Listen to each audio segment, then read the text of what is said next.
All right, good morning, everyone.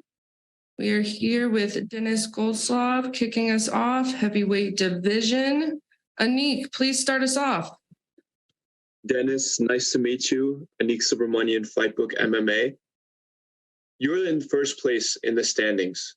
Does that give you confidence going into your next fight? And do you plan to play it a little bit more safe, given that you don't need a finish to get into the playoffs? Ты номер один сейчас в сеттинге, это тебе дает какую-то уверенность в себе, что ты можешь сделать? Приветствую. На самом деле, я уже неоднократно был в первых номерах дивизиона в прошлых сезонах, и, как практика показала, по результату это не сыграло положительную роль, поэтому все предварительные бои, они есть предварительные. Самое основное, конечно, покажет это Гран-при, полуфинал. Hello, everyone. Many times I've been in number one sitting already prior, and it didn't work out in my favor. And I'm not paying attention to that. I'm looking forward to doing my job. Thank you, Denis. And one more from me.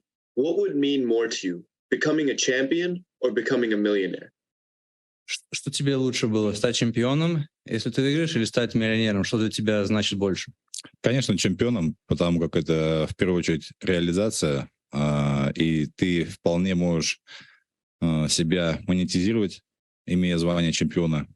Поэтому миллион он сегодня есть, завтра его нету, а звание чемпиона, оно остается с тобой на всю жизнь для твоих детей, для твоей страны. Of course, for me personally, becoming a world champion PFL means a lot more than the money. Money, today you have it, tomorrow you spend it, you're not going to have it. But the legacy is going to stay with my last name, is going to stay with my kids, and is going to give me a big opportunities in the future. Thank you, Denis. Good luck. Thanks. Jonathan. Hey, Denis. Jonathan Rumlicon, 5 Regions Sports. You have almost 3 times as much experience as your opponent. How do you feel that experience factor will give you an edge going into the fight? Денис, у тебя вот по сравнению с следующим соперником, мы считаем, что у тебя примерно в 3 раза больше опыта, чем у твоего соперника. Что ты насчет считаешь и что думаешь про это? Конечно же, большой опыт — это хорошая поддержка в бою, и ты уже многое видишь и можешь рассчитать на весь бой и построить под это план. Но в этом и заключается, наверное, интерес среди всех дивизионов именно тяжелого веса, что один неверный шаг, один шальной удар может перевернуть все твои планы. Наверное, поэтому во все времена супертяжеловесы всегда ценились больше, чем все остальные.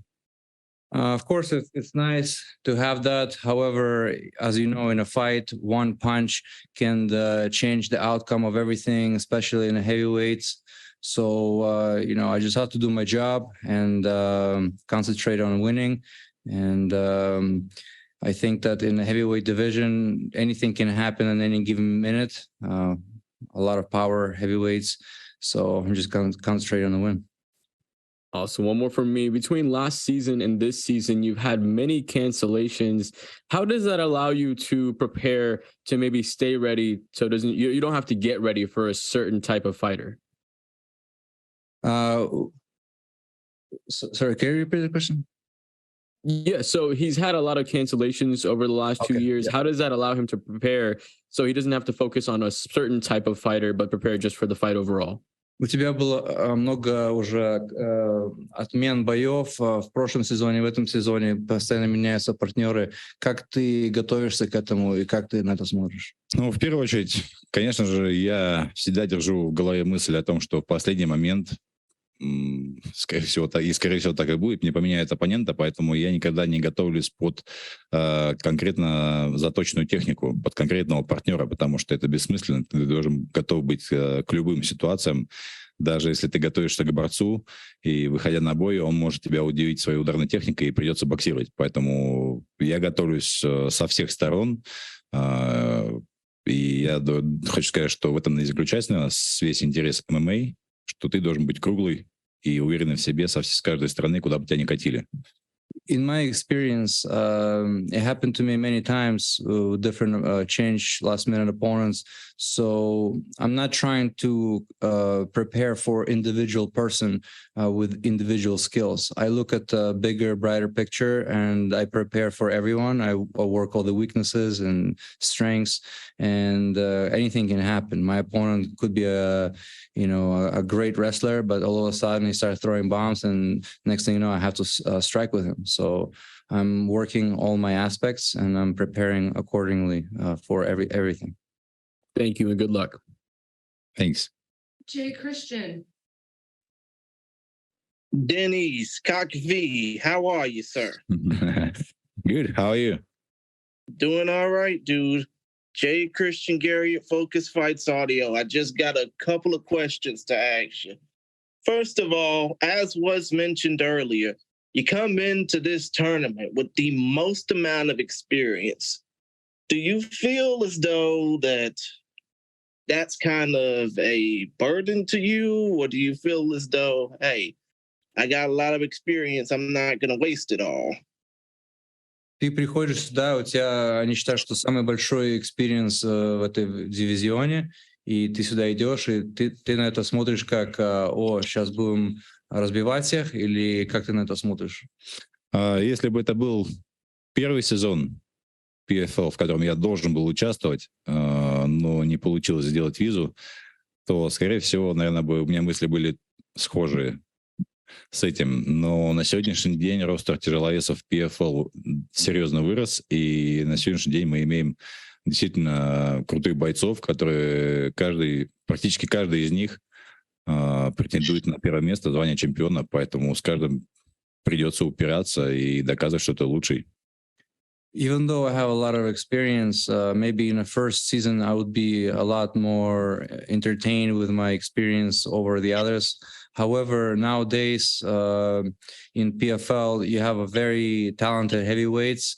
And even though some might think I'm the most experienced, I'm concentrating on all the guys. They're all really, really good. And you cannot count a single guy out in the PFL heavyweight division.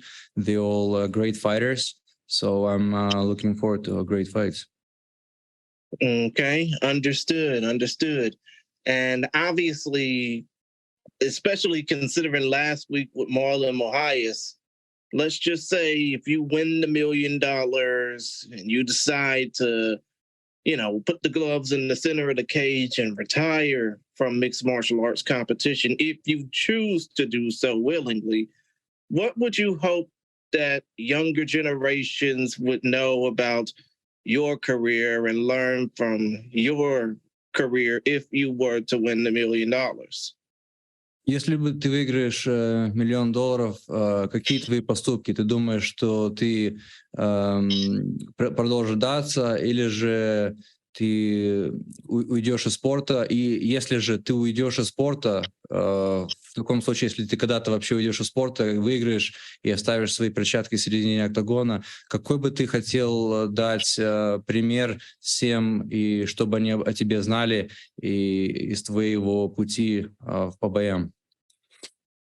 Ну, в первую очередь, конечно же, даже если бы так уже сложилось ранее, или сейчас, дай бог, сложится, что я выиграю этот сезон и стану чемпионом, у меня будет $1 миллион, я более чем уверен, для меня ничего кардинально не поменяется, потому как есть уже опыт других ребят, кто побеждал, и по большому счету чувство... $1 миллион, конечно, это на счету, это греет душу, но это чувство очень быстро проходит, и ты понимаешь, что нужно работать дальше, и ничего не поменялось особо, и ты работаешь на свое имя дальше, и готовишься к следующим боям все выше и выше, идешь в гору. А по поводу ухода из карьеры, рано или поздно это каждому предстоит. Вопрос к этому быть морально готовым и уходить с достоинством, желательно на коне, а не под конем. И, наверное, быть примером для последующего поколения, для молодежи, для детей, что ты прошелся по этому пути достойно, не было никакой грязи, не было никаких скандалов, как нормальный человек. Of course, winning $1 million, that would be a huge accomplishment and it would warm up my soul a lot. However, I've seen some fighters previously winning the money and, spend the money.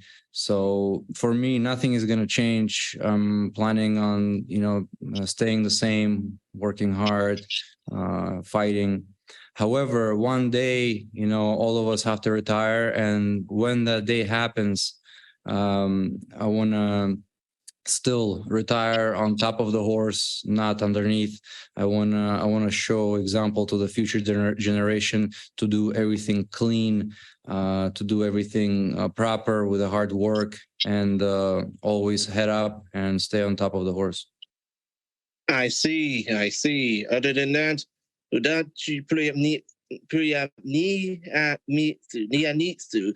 luck on Friday, sir. It's been a pleasure talking to you. Очень приятно и желаю вам удачи. Thank you. Good luck to you. No problem. Right. Corey Newman. Hi, Dennis. Corey Newman Hi. with Tunnel Vision Sports here. You'll be facing former UFC heavyweight Yorgan de Castro, who is a known big puncher. He lost his first fight by decision. How aggressive do you plan that he will come out in the first round looking for a big knockout? Ты дерешься против бывшего ветерана UFC, который сильный ударник. Как ты планируешь этот бой и что думаешь про него?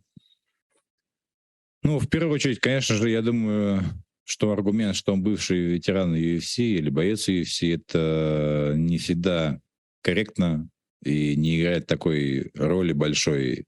То есть для меня это не такой большой авторитет. Больше интересует, как человек там бился и каких высот достиг. Это, наверное, более важно. В целом, конечно же, он серьезный ударник с тяжелым весом, с тяжелым ударом. И буду остерегаться оверхендов, то, что он и делал в бою, во всех своих боях. Поэтому работа с ним мне понятна, и я к ней готов. Yes, for me, it's not a big deal that, somebody fought in UFC or any other big organization. I've seen his fights. I know his strength. He throws heavy shots. So I would have to fight accordingly. I know what he's doing, and I'm gonna put my will and plan my fight game. Thank you. Good luck on Friday night. Thanks. Mills. Hey, what's going on? It's MMA Locker Room, part of Pup Sports Radio. How you doing today, Dennis? Hi. Good. Good. Quick question, man. You're on a 3-fight win streak right now. Your only loss in PFL to an active fighter is against the current champion who won last year. He's facing Maurice Green, somebody who you already have a win over. How big would it be to face anti-Delija again to get that revenge loss back on your career? У тебя уже ты на 3 выигрышных стрик по боям, и единственный человек, которому ты проиграл, это чемпион, и он будет драться с твоим бывшим соперником, которого ты выиграл. Что про это думаешь и какие планы? Это был не единственный человек, я проиграл 2 чемпионам в этой организации, поэтому могу сказать, что бой у них будет достаточно непростой.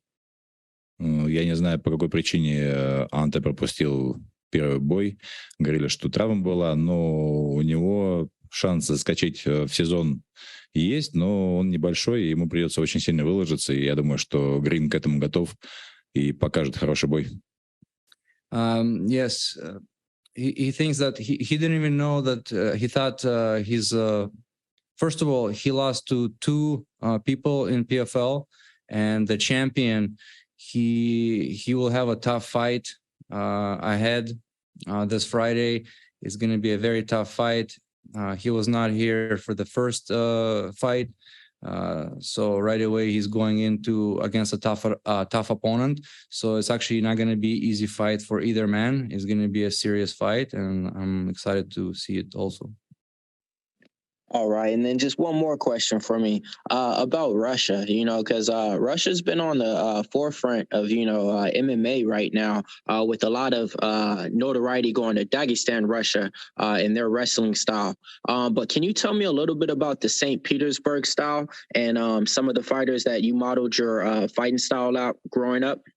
Из России очень много очень хороших бойцов, особенно из Дагестана очень хорошие бойцы, их стиль был виден. Как ты бы сказал свой стиль? Какой стиль у вас в Петербурге?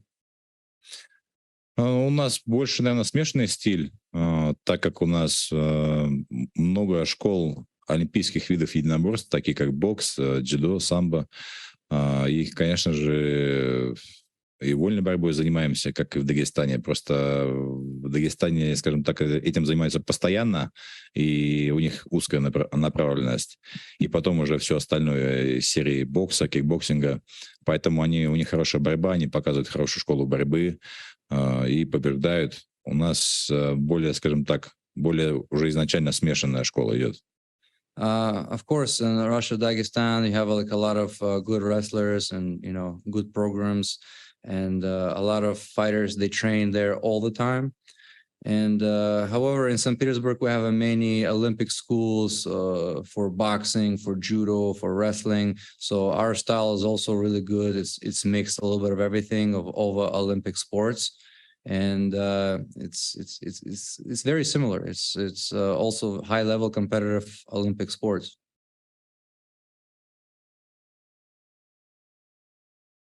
Okay, very good. Awesome. You're all done with the Zoom part. Thanks, Dennis. Appreciate your time today.